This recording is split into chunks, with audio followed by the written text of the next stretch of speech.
Good Sunday morning to all you beautiful people out there. It is like 6:30 in the morning. I've been up for hours. Um,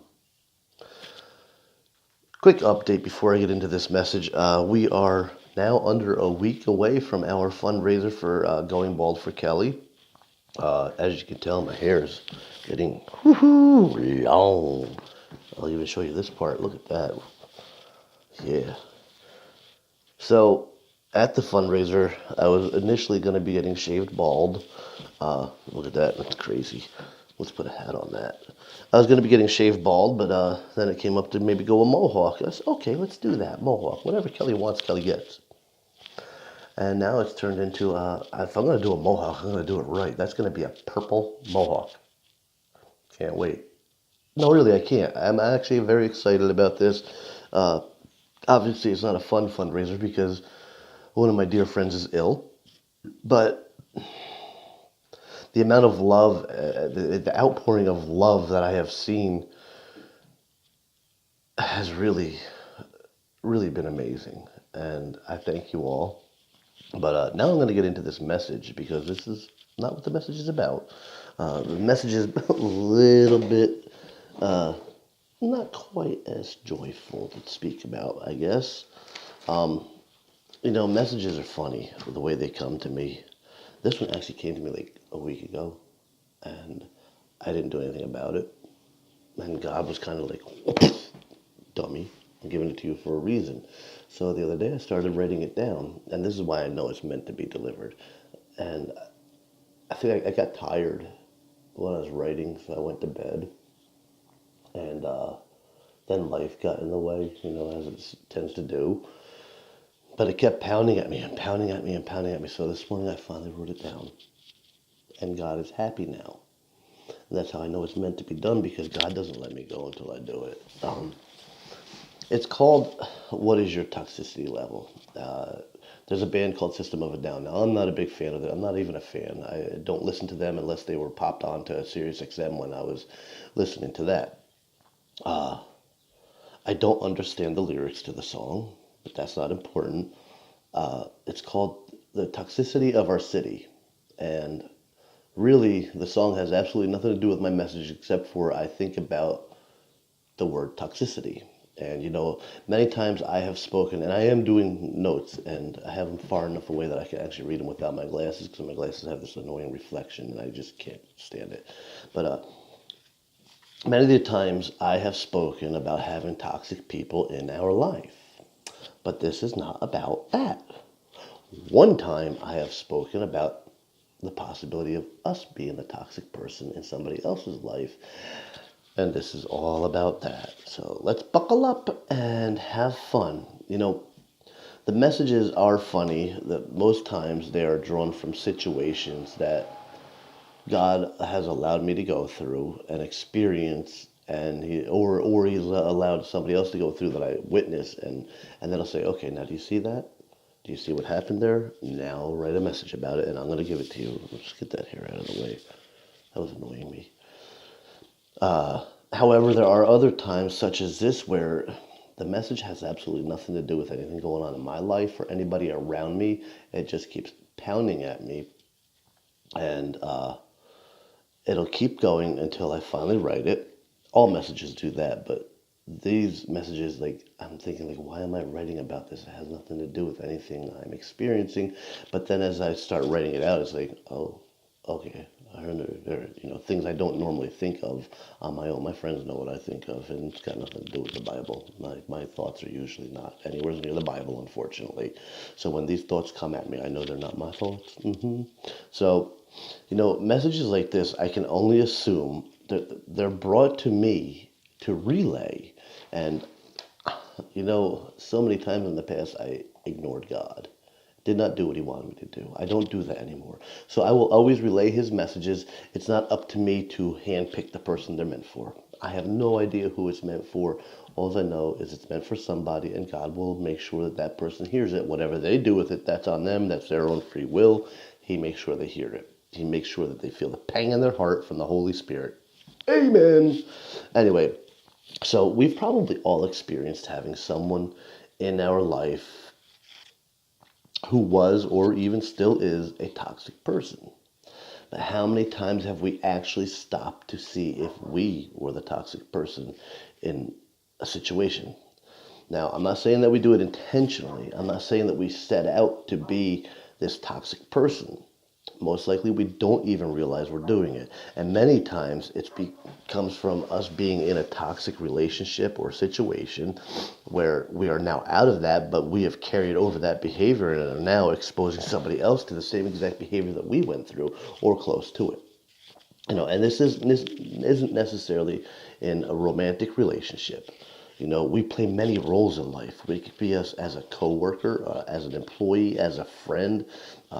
There's so many different, as a parent, there's so many different roles we play in life that we can be toxic in. And now when I say toxic, I don't always mean that toxic person that is outright abusive, physically, mentally, emotionally.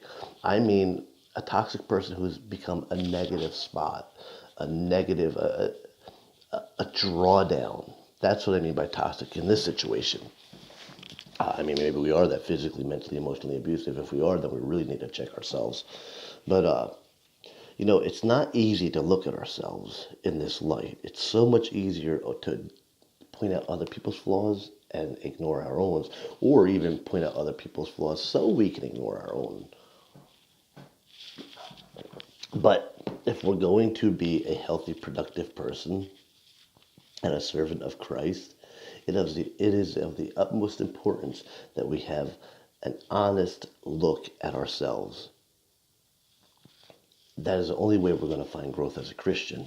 And we start by looking at our relationships or roles in life. As a coworker, let's say, this will be an example. Do my coworkers, what do they have to say about me? And now, especially in the world of retail, you're always going to have that, at least that one person that just loves negative gossip. I'm not talking about that. I'm talking about your coworkers, our coworkers as a whole. When I walk into the room, is it a, hey, I'm glad to see you at work today? And a sincere one, because there's always those people that can just, hey, glad to see you at work today. And then another person walks in, hey, glad to see you at work. Nothing sincere about it. I'm talking about the sincere, hey, I'm glad to see you at work today. Or when I walk in, it's like, oh man, I really wish that one would have called off today. What are they saying about me? What are they feeling about me? Let's say Joan is a coworker, and she and a couple other coworkers say, you know what? Every single time I talk to Mike, he's doing nothing but complaining. It's so annoying to even talk with him anymore because he does nothing but complain. It's time for me to look at that. You know what? Is Joan right? Because a lot of times what we're going to say is like, well, maybe Joan's right that I complain a lot, but that's because she doesn't understand my job. That's a justification. We're being a toxic person, but instead of looking at that, we're justifying it. This became Joan's fault that I'm a toxic person now because she doesn't understand my job. I have every right to be negative. No, I don't have any right to be negative. You know what? There's someone who I deal with, not in the close ring of friendship or anything like that, but someone I deal with, and they once told me that their grandmother had a saying, which I love it. When something is wrong, we have two choices. We can either do something about it or do nothing about it. If I'm going to sit there complaining about my job every time I get a chance to speak to somebody, then obviously I'm not happy. I can either do something about it, change positions, change companies, whatever, or I could do nothing about it. If I'm going to do nothing about it, then I should keep my mouth shut and not complain because I choose to deal with this on a daily basis. Now, I'm not saying me. I love my job, to be honest with you. Anyway, I don't know why my camera keeps going blurry. It's having a hard time autofocusing.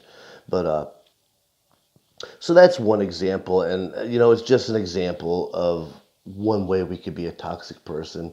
How about as a friend? Let's say we have a friend who we know that even though they're in a relationship, whether it's marriage, dating, whatever, they have a significant other.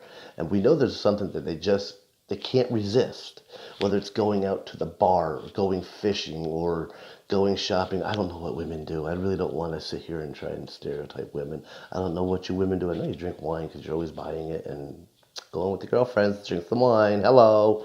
So whatever women do, there's something your friend just can't resist. And every single time that they have any free time, you say, hey, why don't we go do whatever this is? And of course they say yes. And now their significant others, now there are times where we're not, the significant other just doesn't understand the friendship. And they say something like, oh no, you two are weird. That's not what I'm talking about. I'm talking about the significant other complain like you're really interfering in my marriage or my relationship with so and so. And do they have a valid point? If I'm constantly drawing their partner away because that's my friend, sure, that's my friend, but that's their partner. But I'm constantly drawing them away. I'm single. Okay, I'm not single. I'm using this as an example. But a single person who has a friend that's in a relationship, but they don't want to respect that relationship. They want their friend to act just as single as them. That's toxic. You have no consideration for their significant other or their children if they have children or stuff they need to be doing at their own home, stuff like that. That's called being toxic. And again, it's not that we set out intentionally to be toxic. It's because we don't want to be alone, we want to share this with somebody, whatever. There's all different kinds of justifications we can make for it, but at the end of the day, it's called being toxic. And these are just a couple of examples that show where we can be toxic.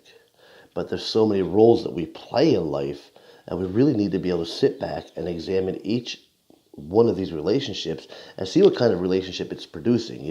Is it just positive? Is it positive for both sides or just one side? Or is it negative for both sides? That's bad. We don't even want to go. But let's say as a parent, is my child being a brat? Or am I actually being an overbearing, overprotective parent? Or as an employee, is my boss being unrealistic, or am I just being a stubborn employee? We really need to take time. It takes deep honesty because it's so easy to just push it off as the other person being the issue, when in reality, it could be us being the issue. Nobody wants to look at themselves and say, wow, you know what, I'm the issue here. But we need to. We need to. Jesus, he didn't have to come to earth. I don't know if y'all know this or not, but Jesus did not have to come to earth. He did not need disciples. He did all of that he did to teach us. Everything that Christ did, he did to teach us something. And mainly, he was teaching us love in action. As he walked with his disciples, Jesus knew them. He knew their innermost hopes and desires, and he also knew God's plan for each one of them. And he did all he could to support, teach, and enhance them. He valued each one and loved each one as individuals. And this is what he would have us to do. He would have us to love each individual in our life as an individual. Now, I don't mean all huggy-wuggy type of love. I mean, if it's your boyfriend, girlfriend, husband, wife, of course, get huggy-wuggy. Just not out there with John Q. Public, because it could A, be a little bit weird, and B, kind of get you in a little bit of trouble if you're walking up and hugging every single person. I love you. You might get pee tested too. But anyway, in this super sensitive world, you got to be very careful with that. But what I mean by love each other is that we show respect and consideration. Our relationship should reflect the same as Christ's relationship with his disciples and with us. He still has that relationship with us too. It didn't end with his disciples. He's still alive. Christ's relationship with us is also, he comes into our heart because he wants to enhance us. He wants us to grow us. He knows our innermost hopes. He knows our fears. He knows our desires. And he knows God's plan for us. And that's what he wants to enhance in us. God wants nothing but the best for us. And Christ wants to be in our heart and enhancing that. Not just his disciples. It didn't end there. That was just the beginning. We are what he works on today. And we should have in mind the other person or persons, if it's a group, best interests. We should want our actions and words to be those which build and enhance. And, even celebrate the other person. We should aim to make whatever our relationship is with other people that it a positive aspect in their lives. You know, Now in reality, not all are going to be willing to accept this from us. There's an old saying which I love that says, you could please some of the people all of the time, and you can please all of the people some of the time, but you cannot please all the people all the time. There's gonna be negative Nellies or naysayers, whatever you want to call them. But if we're doing and speaking with pure motive and having consideration for those that we deal with, then we can shrug off the negativity of the people that you just can't please anyway. There are some that in any light that you're not going to please them. I could sit here and say I found a cure for cancer, and there's going to be someone like, yeah, well, did you ever see what he did before? He's a jerk. I don't care what he found a cure for now. He's a jerk. There's just going to be those people that you can't please. As long as our motives are pure, and as long as we are showing respect and consideration for everybody we're dealing with, then when you have those negative people back in the shadows, you can just shrug that off. You know, it's not a matter of I don't care what people think of me. We should care what people think of us, because what people think of us, for the most part, is very telling. I see that a lot on Facebook. Oh, I don't care what people think about me. Well, maybe you should. Maybe that should be our gauge, because you're going to have that one or two people that are just negative, like I was just saying. But if you have a group of people that are saying something that is like one another, then maybe we need to check that. Maybe that's the gauge we need to go on. Like, am I being that jerk? Nobody wants to be that jerk, but sometimes we unintentionally become that jerk, that negative spot. We need to worry about what other people are thinking about us, because that could be the gauge of, am I really growing as I should be, or have I become something I shouldn't be? You know, it is tough for Christians in these days, though I would not say we're being persecuted. When we look around the world and we see that Christians in other countries, mostly Islamic states, but in other countries are being tortured and murdered for their faith in Christ, then pretty much what we go through is verbal, and it fails in comparison to persecution. But at the same time, it is still tough to be a Christian. There's a lot of people out there who will call us hypocrites, who will call us fakes. And, we can either learn to live and love as Jesus would have us to, and therefore have nothing to be ashamed of, or we can ignore all of this and continue to be toxic, and therefore showing evidence for those who claim that today's Christians are fake or are phonies. The choice is ours, but like I said before, it isn't an easy one to make. We will have to seriously examine ourselves and see our roles in life for what they truly are. We will have to be honest with ourselves and remove all justification. Anytime you say, people point out a behavior about you and you say, well, yeah, I do that, but stop right there, because that but is the beginning of a justification. That is basically saying, yes, I know I'm toxic, but I'm not going to change it. I'm going to make an excuse as to why it's okay for me to be toxic. It is never okay for us to be toxic. Christian or non-Christian, we shouldn't be toxic in anybody's life, but even more so for a Christian. Christ would not have us to be toxic. Christ would have us to be a positive influence, a positive guidance, someone they can look to and say, okay, I get it. I get it. I keep saying this, and I'll continue to say it. Sometimes we may be the only Bible a person ever reads. Now, do we want them to look at us being a Christian and say, boy, Christians are pretty toxic? Or do we want to take the time to look in the mirror? And I'll tell you right now, I'm not proud of my past. I'm ashamed of the stuff I did in my past. But it was through that, the positions I put myself in, the places I put myself in, that I had to do these groups. And though some of the counselors that were running the groups, they weren't really, they were more there for a paycheck than for productivity, I guess you'd say. So I wasn't getting much from them, but there came a time where I actually sat down with the materials they handed out and I read them, and as much as it killed me to do so, I got just downright honest with myself. And I looked, especially when it came to like the behaviors of an addict, and it says like addict's behavior will be like this, and then I look at myself, man, I was like that. And it shows how it's affecting everybody else around you. And I'm like, wow, that was me. Once I started breaking it down and getting honest with myself, that's when I finally started to experience change. We will not experience change until we get honest with ourselves. We have to. We have to. And I'm not saying that once I got honest with myself with those materials that, okay, I'm cured now. No. Being being a person who's trying to become a better person, especially being a Christian, is kind of like the road work in Pennsylvania. It's ongoing every day. But seriously, it is. It's as a Christian, we should at the end of each day look back and just re-examine the day we just spent and say, okay, what went on today? What were the situations? What were my roles in those situations? And was my role a positive or a negative aspect in that situation? If it was positive, good. Let's keep doing what we're doing. If it was negative, then we need to work on that. Plain and simple. It doesn't mean we're a horrible person. It just means we need work. And that's what Christ is for. That's why Christ comes into our heart. Christ comes into our heart with a broom, a mop, hammer, nails, because he's there to work.